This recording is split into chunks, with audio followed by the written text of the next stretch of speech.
Hi everyone, welcome back to my channel. My name is Barbara Coyote Paw and welcome to a summer day in the life at the Dreams Come True Equestrian.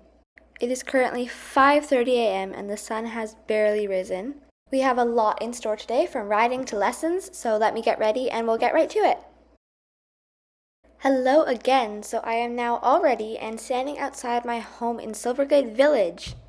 Yes, I unfortunately do not live on property, but this house is only a 5-minute walk away from the barn, and it serves me perfectly well for the time being. As I said before, we have a lot to do, and I'm sure the horses are already eagerly waiting for their food, so let's head to the barn and get them all ready for the day ahead.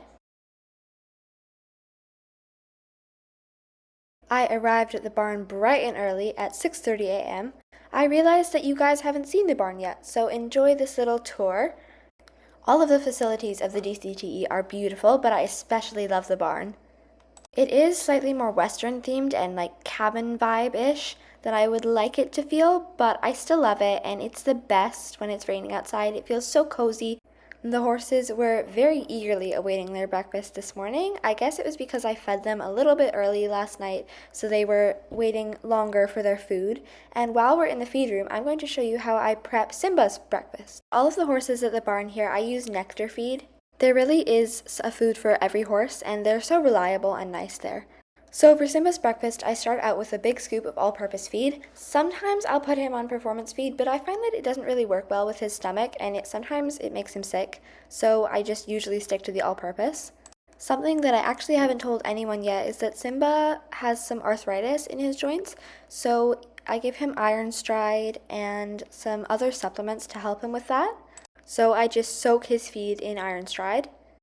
Then I actually put some beet shreds on top. I find that it just gives him a little bit of energy, especially on days when I'm going to ride him. Sometimes I won't, especially if he's just going to have like a lazy day in his stall.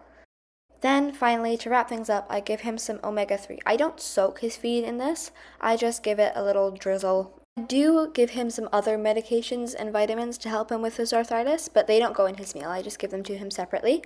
Once all the horses were happy and fed, it was time for morning turnout. There are 3 separate pastures that I can turn them out in, but usually I just turn them out all in the same field because they're pretty good at being a herd.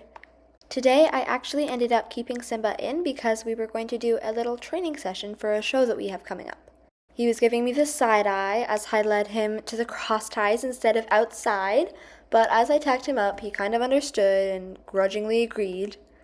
I put on his show jumping gear, my helmet, and then hopped on because the arena is actually a 3-minute ride away from our barn. It is super convenient for riding, and it means that I don't have to haul the horses out every single time I need to ride them. Simba was being super good on the walk over, which is always a good sign. He sometimes gets a little excited and rushy on the ride over just because he is anticipating what we're about to do, but he was super good today. So we started with a gentle walk warm-up. As I said, Simba has some arthritis, and I'll go further into that, but movement and a long warm-up always helps, so we did a lot of movement and transitions. So the reason that Simba ended up at South Rescue in the first place was because he was injured while show jumping. He injured his front right knee specifically, and so he is fully able to be ridden and jump. That's not a problem, and we've had it checked by a vet many times. However, it is something to monitor and keep my eye on, and that's why he needs a long warm-up. So as you can see, we had a little spook at this planter. I'm not really sure what went wrong. It's always there whenever the jumps are up, and he's seen it many times. But anyways, I just took him away from it and kept warming him up, and eventually I got him trotting past it like a pro without a problem. He was getting a little bit rushy at some points, so I let him pick up a canter, but I just did some circles and transitions with him to get his mind back on the game. Simba is a really nice mover. His gaits are super smooth and his transitions are always beautiful, so I really enjoy riding him. Here's a little montage of our warm-up session.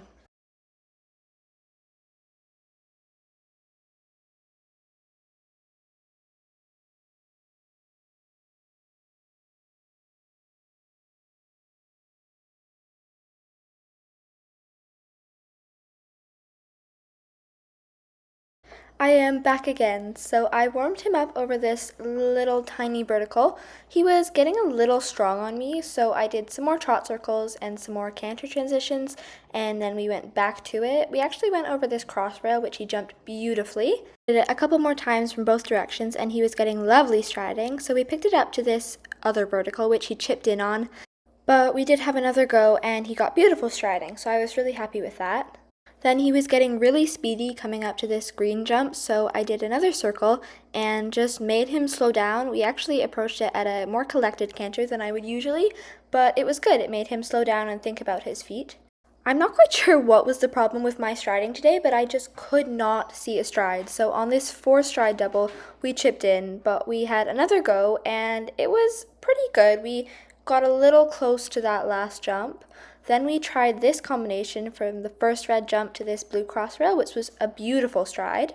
And here we actually had a surprising refusal. I was not expecting that. As you can see from this replay, he stopped a stride, maybe 2 out from the jump, which caught me off guard. We tried the combination again, but he hesitated yet again, and we knocked a rail. So I decided to come and just do this jump that was causing us some problems, and he jumped it beautifully, and then we did the combination without a problem. So we finished our ride, and I've cooled Simba down, and I wanted to talk a little bit about plans we have for him and things coming up in the future. So coming up in a few weeks, I'm actually going to be competing Simba in a show. The height is, I believe, 80 centimeters, and I know you're probably like, Barbara, you said that Simba had show jumping backgrounds. Why are you not jumping him higher? As I said many times before, he has some arthritis in his knee, and it has gotten slightly worse over the past couple of weeks, so I'm also having the vet come to check on him. He's fine. He was feeling great this morning. And as I said, his arthritis is very mild. I just want to get the vet to make sure that it's not advancing in a way that it shouldn't be, or that I am still safe to ride him. The show is being hosted by the Baroness, so it is at Silverglade Manor, so look out for that video in the future. That is, I think, all I have to say for now, so I'm going to head back to the barn and get this boy untapped.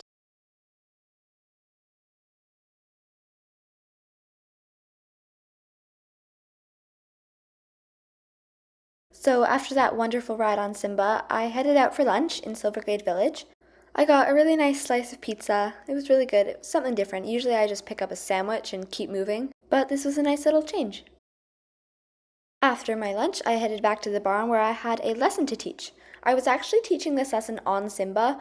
As I said before, we don't have any lesson horses, which is something I would really love to get. However, this was the girl's first time riding, so I knew that Simba would be a safe mount for her. I could immediately tell that she was not comfortable on horses because we had a few crying episodes, and after a couple of tries, I decided that the big ring was not going to work, so we switched to the round pen. We worked on her posture and form and even managed to get a little bit of trotting in.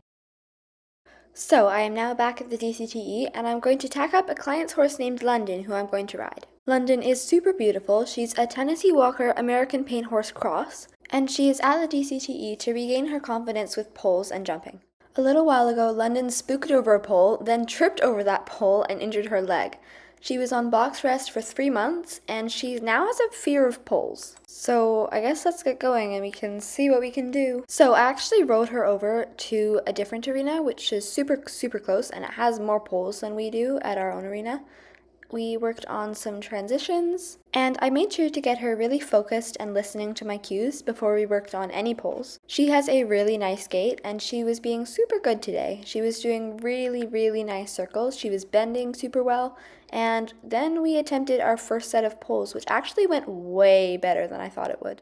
Trotted over those straight poles with no problem, but apparently these curvy poles were very much different because we had a little spooking episode and she actually jumped buck something at the last one. After that mini spook, I just worked on some more transitions and warming up, and we ended up trotting over them without a problem. I gave her a really good pat and some treats because she was being super good. She got a little startled here, but nothing too big, and then we ended up cantering over them in the end, which was super good. Then we did an exercise that I love over these square poles, which is you basically do a figure 8 on top of them. It's hard to explain, but it really helps with their bending and movement and just general listening. Changing directions is also a great help, and she was super good, way better than I expected. By the time we arrived back at the DCTE, the sun was setting and it was time for the horses to have their dinner, which they were eagerly awaiting. After they had eaten, I turned them out into the pasture to be with their friends and enjoy this beautiful summer's evening. So that is it for today, guys. That is a summer's day in my life. I really hope you enjoyed seeing some of the things that I get up to. Don't forget to like and subscribe, and I will see you next time. Bye!